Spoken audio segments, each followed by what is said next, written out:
My name is Michael Williams, Pro90D founder and speech coach.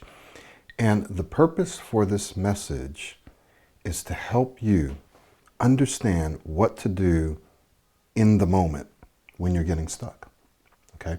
It's to help you know and understand what to do in the moment when you're getting stuck, when you're struggling with your speech.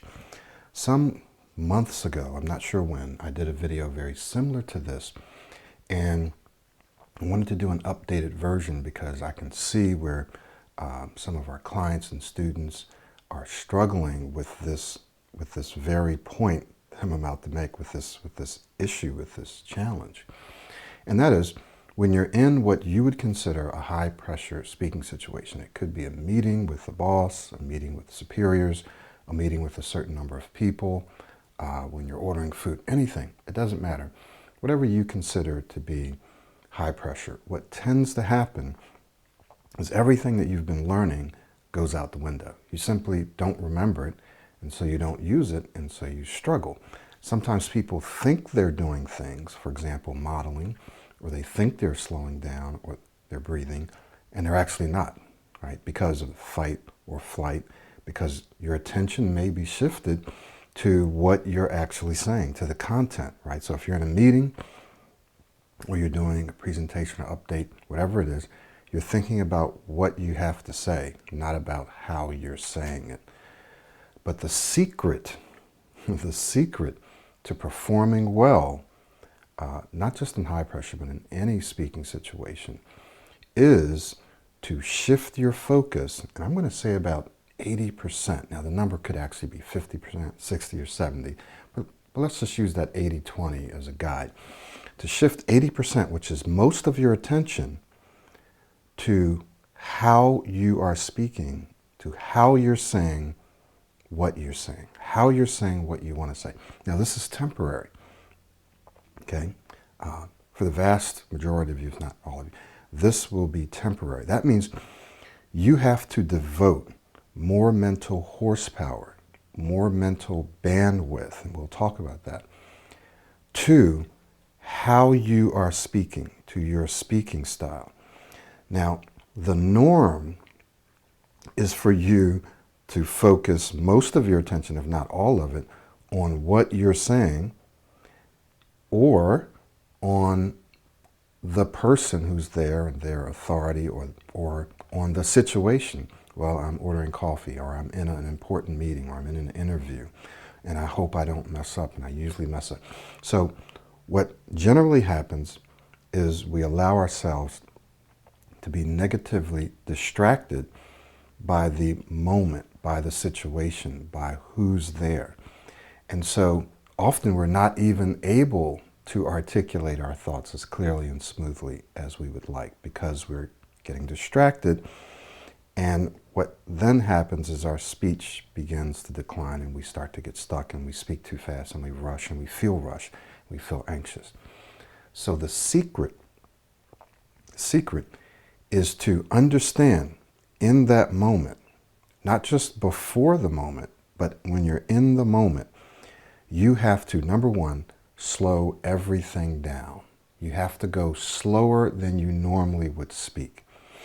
Now, this may sound counterintuitive. It may feel like it's counterproductive, but it's not, because what we have to do is counter what you would normally do in a high-pressure speaking situation. So what would you normally do? Well, usually you would speed up, right? Your breathing would get more shallow. You would start thinking about the words, or start thinking about what you have to say, or start thinking about the authority of that person, or the situation, or what happened in the past. We have to counter all of that. How do we counter it? That's what we're telling you now. You slow everything down. That means you speak slower than you normally would. You breathe more often, and you breathe deeper. You breathe deeper, and you breathe more often. What you're countering is this natural reaction to breathe in a more shallow manner, and to breathe less often, and to run out of air, right? So you have to counter that by breathing more often, by taking deeper breaths in that moment, by slowing everything down slower than you feel like you should be going. Now, we're not saying go so slow that it sounds weird, right? We're not, but we are talking about going slower than you usually would go, especially in the beginning, especially when you get started. So you're going to go slower. You're going to breathe more. What else are you going to do? You're going to understand that you have to devote 80%. Again, it could be 60, 70, or 80, but let's just say a lot of or more of your attention, of your focus on how you're speaking. Okay. Now this is where the trust factor comes in. You're going to need to trust that you will still be able to say what you want to say, even though you've shifted most of your focus to how you're saying it. Now, I know this works because I will ask my clients, I want you to focus most of your attention, all of your attention, if you will, on modeling. Right? Use your modeling style. Okay, this is something that they've practiced, so they have a modeling style, right? So they've gotten to the place where they have a different style, a new style of speaking. It's their modeling style. And I say, okay, use your modeling style. And I might even have them run through a little modeling clip, one that they've practiced. I go, there's your modeling style. And I want you to speak just like that and tell me what you did today, or tell me what you just told me before, but use your modeling style. Sometimes I'll say, okay, how would your model, which usually is me when I'm working with my clients, say, how would I say that? How would I say what you just said? So then they'll go into their modeling style. I'll say, now focus most of your attention on that. And they will. And you'll see the difference. You'll hear the difference. You'll see the difference. They feel the difference. They hear the difference. They experience the difference in how they're speaking when they're modeling. And generally speaking, they won't get stuck. They won't get stuck at all. Now, this doesn't mean that when you're modeling and you're using your new speaking style that you won't ever get stuck, because you will. It's bound to happen. But the likelihood is very, very low. The number of times you get stuck will be very low, if at all. Okay, I'm just setting up realistic expectations, but right. So the likelihood will be less. The number of times you get stuck will be way less, and you will have built up momentum, because when you're modeling, you're speaking proactively, you're speaking differently. So you'll speak better. You're going to speak more smoothly, more clearly. You're going to feel more confident. And when they do that, they're able to say whatever they want to say and the way they want to say it. But if they haven't shifted 80% or more on how they're speaking, your default is to simply focus your attention on what you're saying and on the moment and what's happening. And so you will automatically speak the way you used to speak, the way you usually speak. Does this make sense? It's automatic, right? Because if you're going to be speaking and you're not thinking about how you're speaking, that is, you're not trying to consciously speak differently, then your brain will take over and you'll speak the way you usually speak. That's what your brain is supposed to do, right? It's supposed to automate much of your daily activities, like speaking and walking and driving and doing certain things, so that you and I don't have to consciously think about that. We would not be able to handle it, right? Our brains wouldn't be able to handle if we had to think about everything. That's why your brain has areas that manage and control and help you develop habits or patterns. Patterns help our brains be more efficient. So our brains don't have to consciously think about, for example, speaking. But when you're learning a new speaking style, just like when you're learning anything else, you have to engage your prefrontal cortex, your thinking brain. You have to engage that, and you have to be conscious. You have to consciously focus. You have to put conscious attention and awareness on how you're speaking in that moment, not just before. You can think, okay, I'm going to do this, I'm going to make sure I do that, and then you get in the moment, bam, it's gone. No, in the moment, you've got to engage that prefrontal cortex, and you've got to periodically remind yourself, okay, I need to just relax, breathe more, okay, extend your words, or How would your model say this? Speak like your model right now. Speak like your model. Speak like. So while I'm speaking right now, I'm going to just be reminding myself to speak like my model. I'm not thinking about what I want to say. I know what I want to say. As long as you have a command of that language, you know the topics that you want to cover, then you will be able to say what you want to say, especially if you're taking your time. Remember, speed kills. If you're speaking fast, if you're speaking too fast, there's no time to recover. There's no time to think. When you become anxious, your prefrontal cortex becomes cloudy. That is, your thinking brain becomes cloudy. And now you're not able to even access information, the thoughts and the ideas and the things you wanted to say. It begins to shut down access to your memory, right? To what you want to say. You can't even recall what you wanted to say because you're speaking too fast, you're feeling anxious, you're starting to get stuck, and then you can't even say half the stuff that you wanted to say. So when you slow everything down and you remind yourself in the moment to relax, to breathe, to slow down, to model, and sometimes just one of those things will help, or two of those things in the moment, which means you have to trust that, you know what, while I'm focusing on how I'm speaking, I still will be able to clearly and smoothly, of course, and confidently articulate my thoughts.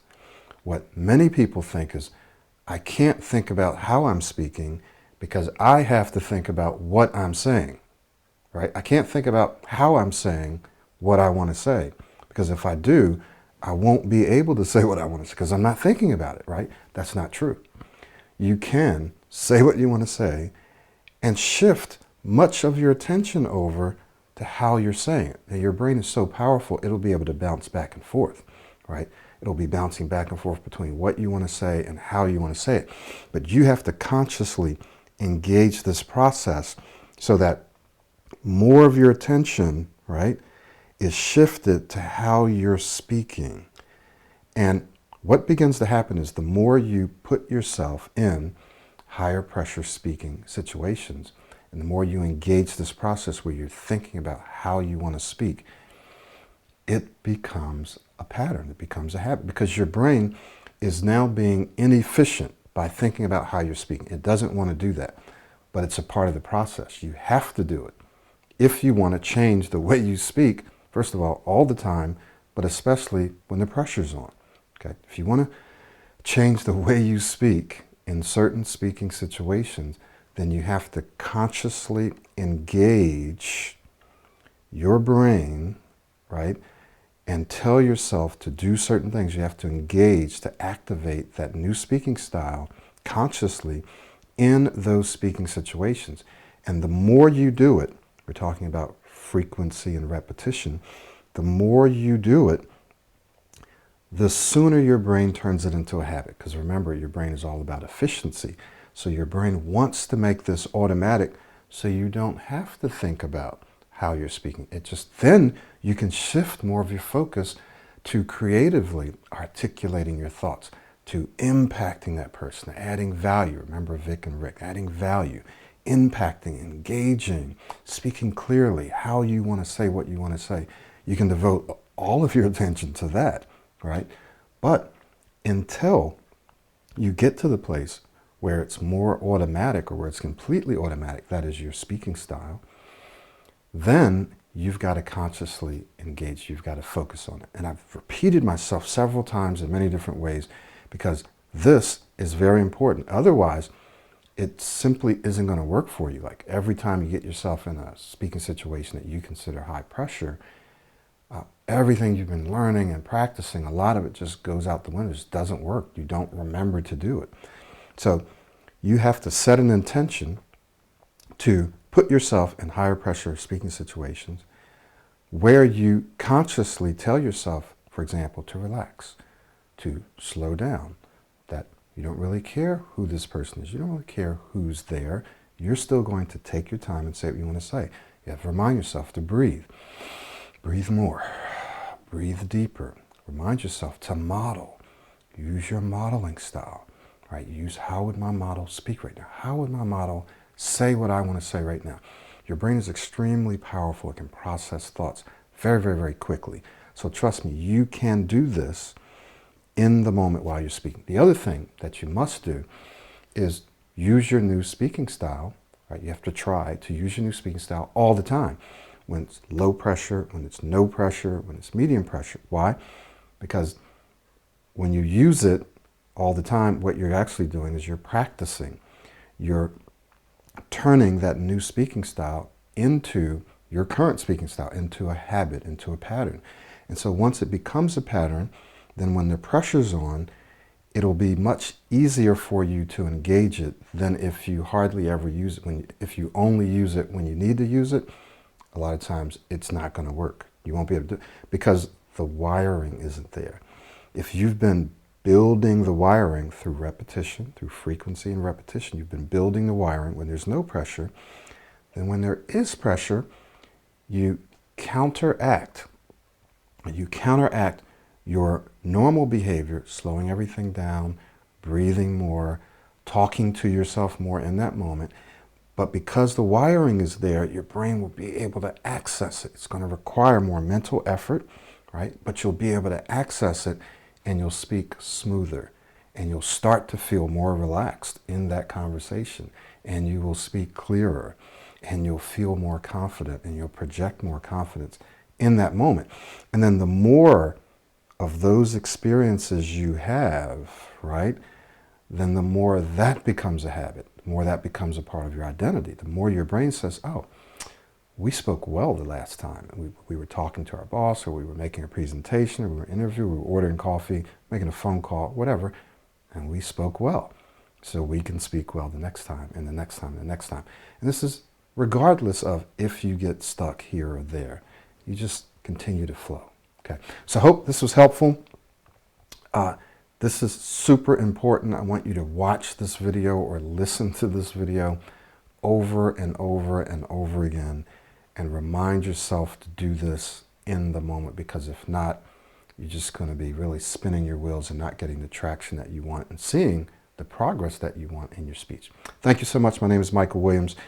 If you're watching this video and you haven't joined Pro 90D, a couple of ways you can do it. You can get our self-study, or you can work with one of us one-on-one. Just go to our website, pro90d.com, and see which option is going to be best for you. Just remember, when you work with us one-on-one, it can accelerate the time that you get to smooth speech, that is, accelerate your progress by 10 times more, 10 times or more, 10 times or more by working with us one-on-one, because you're going to get more accountability, you're going to get professional evaluation and feedback along the way. It's going to keep you on track, keep you from kind of getting off track, getting distracted. And it's just going to speed up the process and make the process easier. Okay? Thank you so much. See you soon.